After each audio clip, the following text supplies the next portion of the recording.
अस्सलाम वालेकुम दादी माँ जी। वालेकुम सलाम। दादी माँ जी की कर रहे हो आज? आज कर रहे हैं मैं कपड़े धोते ने अच्छा ते इन्हां नूं ठप्पण लगी हाँ। ठीक हो गया मैं जी। कहा इन्हां नूं ठप्प के धर गए। बिल्कुल जी। सफाई की है ना ते इस वास्ते सही हो गया, देखें जी माशाल्लाह जी।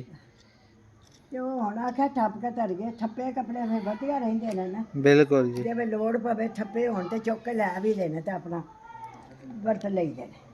सियाणियां बीबियां जेहड़ियां होंदियां ने ओह एह् नहीं आंदियां लिया के धो के ते अंदर गलोटने बना के सुੱਟ छड़ो।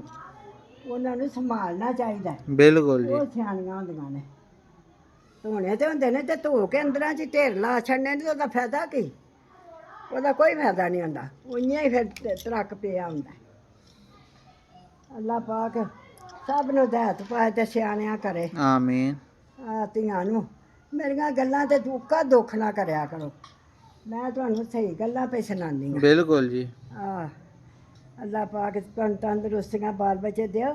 ਨਹੀਂ ਵੀ ਟਾਈਮ ਲੱਭਦਾ ਧੀਆਂ ਨੂੰ ਆਪਣੇ ਬਾਲ ਬੱਚੇ ਦੇ ਵਿੱਚ ਆਂਦੀਆਂ ਨੇ ਹੁਣ ਮਜਬੂਰ ਆ ਬੱਚਿਆਂ ਨੂੰ ਸੰਭਾਲਣਾ ਇੰਨੇ ਕਰਨਾ ਉਹ ਕਰਨਾ।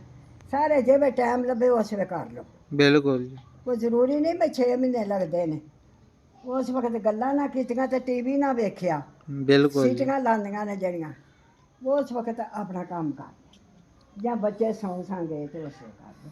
ਇੰਨੀ ਹੁੰਦਾ ਫਿਰ ਜਿਹੜੇ ਬਾਲ ਬੱਚਿਆਂ ਦੀਆਂ ਹੁੰਦੀਆਂ ਨੇ ਉਹਨਾਂ ਨੂੰ ਜਿਵੇਂ ਟਾਈਮ ਲੱਭੇ ਉਹ ਕੰਮ ਕਰ ਲੈਂਦੀਆਂ ਨੇ।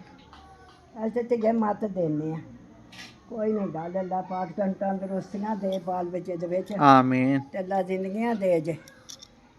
ਸਾਡੀਆਂ ਤਾਂ ਦੁਆਵਾਂ ਨੇ।